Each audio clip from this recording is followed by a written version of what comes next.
Alright, so money demand represented as MD over P is just your choice of allocating your wealth as money, right, for purchasing purposes. Okay, so we look at the first model, which is very specific. Why do we hold money? So the first model given in page 2 is the Keynes model.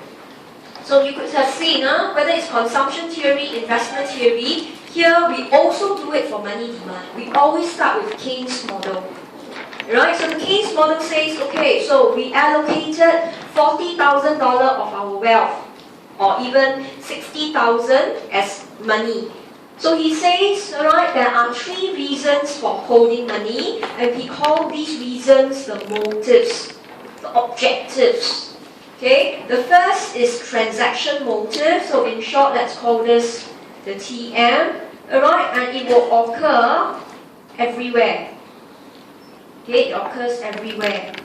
Every country, rich or poor, will definitely have this motive that you need to hold money for transaction. Alright, so some of you are aware, you learned it in year 1 economics. Right, the functions of money is a medium of exchange. You use it to exchange for goods and services. So you need to hold it. Okay, so such reason is known as the transaction motive, for you to pay goods and services, and therefore it's affected by income and prices. Very logical, price must come in, right? How much you hold depends on the price level. To buy the same basket of goods, you must hold the equivalent amount to maintain purchasing power. Or it also looks at your income. Okay, the richer you are, the more you want to hold it to spend first. So such is known as transaction motive. Okay, now the second motive, in short, I call it PM, is you hold it for unforeseen events. And you can see, this will not apply to very poor countries. People are earning such a low salary. They probably allocate 100% of their wealth as TM. But as you look at more advanced and developed nations, after they set aside money to spend, they will set money for rainy days, for any emergencies. Right? Okay? So in this case, this is known as precautionary motive. And your ability to do so is based on your income. Not prices, but mainly income. You must have earned an income level that allows you to prepare for rainy days. Okay? Alright, so that was the second motive. And in the Keynes model, alright, this is our focus. Some of you are aware. This is the main derivation of LM curve. Right, that is known as the speculative motive. Now, you must be very careful. Alright, here it says, okay, the demand for money arising from uncertainty about value of assets. So if I find it very powerful, I will call this, you hold money waiting to buy assets. So you have not bought, but you are waiting. Why are you waiting? Because you know there is risk. So you are not sure. Right? Okay? If you actually, let's say, you have actually maybe $5,000. You're not sure. Should you buy gold? Should you put into a 1-year fixed deposit? So you're holding it first. You're checking on the banks. Right? You're checking on the different assets. So you are actually holding money, waiting to buy assets. Right? So what is the draw? What will actually attract you to buy the assets? Alright, okay, would be very much interest rates. Because if you park your money away, remember, money in your hands, money sitting in tin cans, money sitting in your current account, don't earn interest. But money that is shelved away, right, particularly with financial institutions, they earn interest. So for you to part with your money, you must look at market interest rates. So you can see, if there is a rise in interest rates, alright, so you can imagine, this is example, bonds interest rate. Alright, went up, means every year if you buy a bond, the returns are better. you will part with your money, okay? Or your fixed deposit, okay, which you lock up for a long period, say 36 months. So you could see if the payout for your financial assets goes up, what do? You take your money, you buy bonds, you lock it into FDs. In this case, money demand drops. You are not poorer, right? Naturally, you are richer, right? But not now. You're only richer 1 year later or 3 years later. But the cash you have on hand drops. So you say money demand drops. So interest rate will have a strong influence. Please don't come and tell me interest rate goes up, you borrow lesser, you spend lesser, demand drop. That's wrong. The moment you say spend lesser, that's transaction motive already. You're not spending. You look at the pool of money and you make a decision what to do with it. If you part with it for financial assets, you hold less money, right? Money demand drop. Okay? Now, let's go to the bottom. This is the tricky one. Most students can analyze interest rate goes up. Let's do, right, the discussion of effects of interest rates drop on money demand. What if interest rates drop? Some people will say nothing happened because the money is still in your hands. Right? You are holding $10,000 in your hands. You are waiting to buy fixed deposit. You are waiting to open a fixed deposit account. Then interest rate drop. The money is still in your hands. So a lot of people will say money demand unchanged, and that's wrong. Okay? When we look at interest rate drop, okay, we must look at two groups of people. Okay? We are looking at new investors. So in this case, their money demand is unaffected.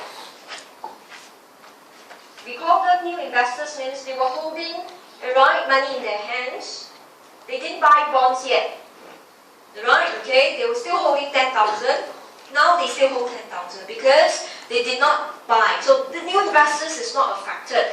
But what we want to pay attention here is the existing investors. Okay, the meaning of existing investors means they already hold bonds. They already hold fixed deposit.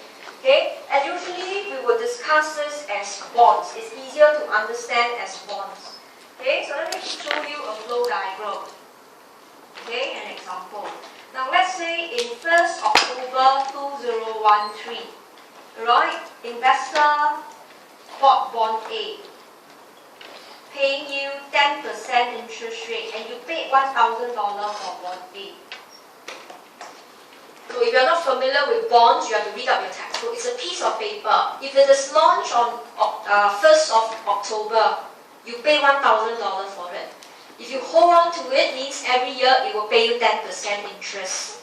At the end of the tenure, which is usually 25 years, you collect back your $1,000. But every year you earn 10% interest. So it's very attractive. Okay? Alright, so bonds repay much longer than fixed deposit. Fixed deposit usually 36 months only. But bonds is up to 25, 30 years. So people who are not so, people who want to earn high interest but want to feel safe, they will buy bonds. Okay? So imagine you already bought this bond. You already part with $1,000. Okay? Then 1 month later, okay, let's say 1st of November, okay, the market issued a new bond, bond B, also $1,000, okay, but only paying 2% interest rate. You already bought bond A. Of course, you won't buy bond B, correct? You will hold on to your bond A. But people who want to buy bonds, they will say, hey, I want to buy bond A. So what will you do? Price of bond A will actually go up. It will be more than $1,000. People will offer you, right? You're already holding bond A. You bought at 1,000. You will say, hey, I pay you $1,020. Right? So in this case, you weigh your risks, right? Okay, you do your calculation. And you know that price of bond A went up more than 1,000, and in this case, individual investors, they will actually sell existing bonds. That means bond A. So we're not talking about bond B at all. We're talking about bond A, the effect on bond A. Nobody buys bond B one. Right? Nobody will buy, but people are attracted to bond A, so they will offer to buy at more than 1,000. Okay? Those of you who do financial economics, you know there's a way to calculate, but we don't do it in our syllabus, so don't worry. All you know is price will go up. So I will be selling. So if I sell, therefore my money demand goes up. Right? I sell away the bond. What am I holding? I'm holding cash. My money demand goes up. So interest rate goes down. Money demand goes up. Now, this is always the key starting point where students got lost. That's what I mentioned. Why is this topic abstract? Because to you, you're not familiar with this. To you, you're familiar with goods. You walk into a shopping mall, oh, there's a sale, you buy. But for financial market, we don't think like that. Investors will look at one whole big pool of portfolio and pick. So you want to pick those that are attractive. But those who own it will take the opportunity to sell. This is the true financial market. Right? So you have to pick up the momentum. You will not feel comfortable because you go like, how come people think like that? That's the greed that's out there that is ballooning. And that's why you can't solve that greed level. It's not simple. Okay, but back to here you could see. So you have heard about it before, that in an economy, alright, if interest rates were to go down, price of bonds will go up, money demand will go up. I'm very sure you heard about it. I'm very sure it was taught in intro level, but you plainly ignore. Right? You just memorize. Interest rate goes down, money demand goes up. But why? You don't know. But the actual fact is, existing, should I say, new investors not affected, but existing investors, they sell away their bonds to make money. Okay? And in doing so, they are holding money in their hands again. So they will wait for another round. Right? They will look at maybe bond C, or they will buy gold, or they will buy properties. They will look at the indicators, which is interest rate. That will affect money.